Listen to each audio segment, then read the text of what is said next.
ನಮ್ಮ ಬಳ್ಳಾರಿ ಜಿಲ್ಲೆಗೆ ಸಂಬಂಧಪಟ್ಟು ನಿರಂತರವಾಗಿ ಅಧ್ಯಕ್ಷರು ಎಲ್ಲ ಜಿಲ್ಲೆಗಳಲ್ಲಿ ಪಕ್ಷದ ಸಂಘಟನೆ ಪಕ್ಷದ ಕಾರ್ಯಕ್ರಮಗಳ ಬಗ್ಗೆ ಅವರು ನಿರಂತರವಾಗಿ ಸಭೆಗಳನ್ನ ಮಾಡ್ತಾ ಇದ್ದಾರೆ.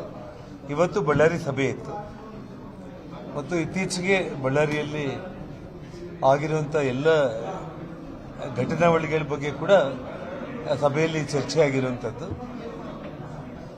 ಇದೇ ತಿಂಗಳು 17ನೇ ತಾರೀಕು ಬಳ್ಳಾರಿಯಲ್ಲಿ ಒಂದು ದೊಡ್ಡ ಮಟ್ಟದ ಪ್ರತಿಭಟನಾ ರ್ಯಾಲಿ ಮತ್ತು ಅದರೊಟ್ಟಿಗೆ ಈ ಪಾದಯಾತ್ರೆ ವಿಚಾರಗಳೆಲ್ಲದರ ಬಗ್ಗೆ ಸೇರಿ ನಾಳೆ ನಾಡಿದ್ರಲ್ಲಿ ಒಂದು ಸರಿಯಾದ ಒಂದು ರೂಪುರೇಷೆಗಳನ್ನು ತಯಾರು ಮಾಡಿ ಒಂದು ನಾಳೆ ಅಥವಾ ನಾಡಿದ್ದು ಮಾಧ್ಯಮಗಳಿಗೆ ನಾನು ತಿಳಿಸಿಕೊಡ್ತೀನಿ. 17ನೇ ತಾರೀಕು ದಿನಾಂಕ ನಿಗದಿಯಾಗಿದೆ. ಆ ಹೋರಾಟ ಅಥವಾ ಏನು ಹೇಗೆ ಅನ್ನೋದ್ರ ಬಗ್ಗೆ ನಾಳೆ ನಾಡಿದ್ರಲ್ಲಿ ಒಂದು ಕ್ಲಿಯರ್ ಕಟ್ ಆಗಿ ಪ್ರೋಗ್ರಾಮ್ ಪ್ಲಾನ್ ಮಾಡಿ ನಾವು ನಿಮಗೆ ತಿಳಿಸ್ತೀವಿ. ಎಲ್ಲವುದು ಅಂದ್ರೆ ಇವತ್ತು ರ್ಯಾಲಿ ಪಾದಯಾತ್ರೆ ಹೇಗೆ ಏನು ಪ್ರತಿಭಟನಾ ಸಭೆ ಇದೆಲ್ಲದರ ಬಗ್ಗೆ ಕೂಡ ಒಂದು 2 ದಿವಸಗಳಲ್ಲಿ ನಾಳೆ ನಾಡಿದ್ರಲ್ಲಿ ಒಂದು ತೀರ್ಮಾನ ಮಾಡಿ ಹೇಳೋದಾಗುತ್ತೆ.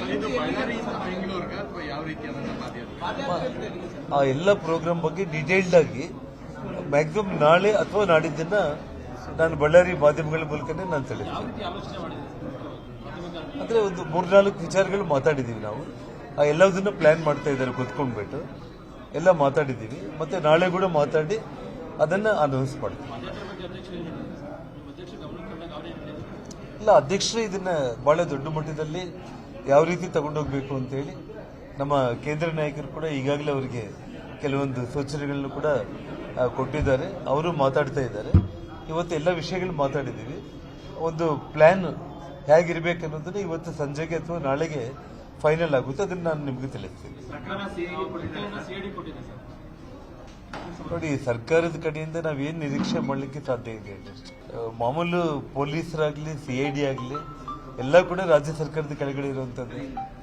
ನಾನು ಈಗಾಗಲೇ ತಮ್ಮಲ್ಲಿ ನೇರವಾಗಿ ಅವರ ಕಾಂಗ್ರೆಸ್ ಕಾರ್ಯಕರ್ತರನ್ನ ತಾವು ವಿಡಿಯೋದಲ್ಲಿ ತಾವು ಗಮನಿಸಿದ್ರೆ, ಭರತ್ ರೆಡ್ಡಿ ನಮ್ಮ ಮನೆ ಮೇಲೆ ರಾತ್ರಿ 9 ಗಂಟೆಗೆ ಬಂದಾಗ ಆ ಒಬ್ಬ ರಾಜಶೇಖರನ ಹುಡುಗನ್ನ ಏನು ಕೊಲೆ ಮಾಡಿದ್ರಲ್ಲ, ಆ ರಾಜಶೇಖರ್ ಸುತ್ತುವರೆದೇ ಆ ಟರ್ಬನ್ಗಳು ಹಾಕೊಂಡಿರುವಂತ 3 ಗನ್ಮ್ಯಾನ್ಗಳು ಆ ಹುಡುಗನ ಸುತ್ತೂರ ಓಡಾಡ್ತಾ ಇರ್ತಾರೆ.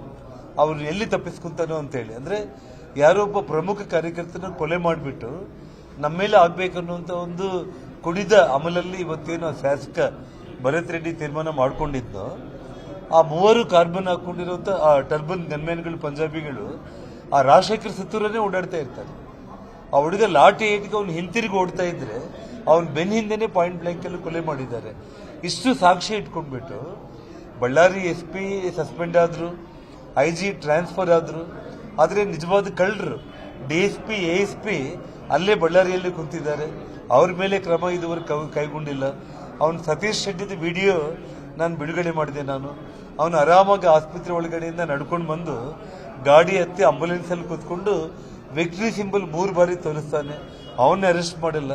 ಭರತ್ ರೆಡ್ಡಿ 6-7 ದಿನದಿಂದ ಅವನು ಪತ್ತೆ ಇಲ್ಲ, ಎಲ್ಲಿದ್ದಾನೆ ಅನ್ನೋದನ್ನ ಅವನು ಅರೆಸ್ಟ್ ಮಾಡಲಿಕ್ಕೆ ಪ್ರಯತ್ನ ಮಾಡ್ತಾ ಇಲ್ಲ.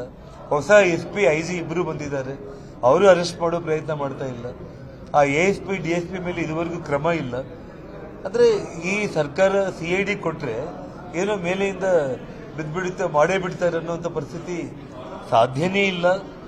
ರಾಜ್ಯ ಸರ್ಕಾರದಲ್ಲಿ ನಮ್ಮ ಪೊಲೀಸರ ಬಗ್ಗೆ ಗೌರವ ಇದೆ ನನಗೆ. ಆದ್ರೆ ಈ ರಾಜ್ಯದ ಉಪಮುಖ್ಯಮಂತ್ರಿಗಳೇ ನಾನೊಬ್ಬ ಶಾಸಕ ಕ್ರಿಮಿನಲ್ ಬೆನ್ ಹಿಂದೆ ನಾನು ನಿಂತ್ಕೊಂಡಿದ್ದೀನಿ ಅಂತ ಹೇಳಿದ ಮೇಲೆ ಜನಾರ್ದನ್ ರೆಡ್ಡಿಗೆ ಸೆಕ್ಯೂರಿಟಿ ಅಮೆರಿಕ ಚೈನಾದಿಂದ ತಗೊಂಡ್ ಬರ್ಲಿಕ್ಕೆ ಕೇಳ್ರಿ ಅಂತ ಹೇಳಿದ ಮೇಲೆ ಜನಾರ್ದನ್ ರೆಡ್ಡಿಗೆ ಏನಾದ್ರು ಗುಂಡೇಟ್ ಇಲ್ಲಿ ಬಿತ್ತ ಅಂತೇಳಿ ಒಬ್ಬ ಉಪಮುಖ್ಯಮಂತ್ರಿ ಮಾತಾಡಿದ್ರೆ ಇನ್ನು ಪೊಲೀಸರು ಅವ್ರಿಗೆ ಧೈರ್ಯ ಬರುತ್ತೇನೋ ಇನ್ವೆಸ್ಟಿಗೇಷನ್ ಮಾಡಲಿಕ್ಕೆ.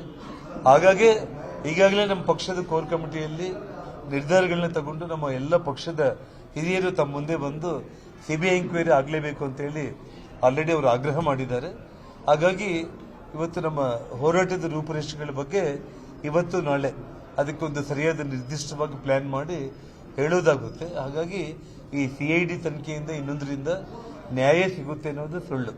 ಇವತ್ತಿಗೆ ಘಟನೆಯಾಗಿ 10 ದಿನ ಆದರೂ ಕೂಡ ಆ ಕೊಲೆಗಡಕರನ್ನ, ಕ್ರಿಮಿನಲ್ಸ್ಗಳನ್ನ, ಸತೀಶ್ ರೆಡ್ಡಿನ, ಭರತ್ ರೆಡ್ಡಿನ ಬಂಧನ ಮಾಡೋವರೆಗೂ ಕೂಡ ನಮ್ಮ ಹೋರಾಟ ಯಾವುದೇ ಕಾರಣಕ್ಕೂ ಕೂಡ ನಿಲ್ಲಲ್ಲ. ಇದು ಸಿಬಿಐ ಎಂಕ್ವೈರಿಗೆ ಕೊಳ್ಳೇಬೇಕು ಅನ್ನೋ ನಮ್ಮ ಸ್ಟ್ಯಾಂಡ್ ಏನಿದೆ, ಅದರಲ್ಲಿ ಬದಲೇ ಇಲ್ಲ. ನಿರ್ಭೀತ, ನಿಷ್ಪಕ್ಷಪಾತ, ವಿಶ್ವಾಸಾರ್ಹ ಸುದ್ದಿಗಳಿಗೆ ಮತ್ತೊಂದು ಹೆಸರಾಗಿರುವ ನ್ಯೂಸ್ 18 ಕನ್ನಡ ಈಗ ಆಪ್ನಲ್ಲೂ ಲಭ್ಯವಿದೆ. ದಯವಿಟ್ಟು ಇಲ್ಲಿರುವ QR ಕೋಡ್ ಸ್ಕ್ಯಾನ್ ಮಾಡಿಕೊಂಡು ಆಪ್ ಡೌನ್ಲೋಡ್ ಮಾಡೋದಕ್ಕೆ ಮರಿಬೇಡಿ. ನಿಮ್ಮ ಬೆಂಬಲ ಹೀಗೆ ಸದಾ ನಮ್ಮೊಂದಿಗಿರಲಿ. ಧನ್ಯವಾದ.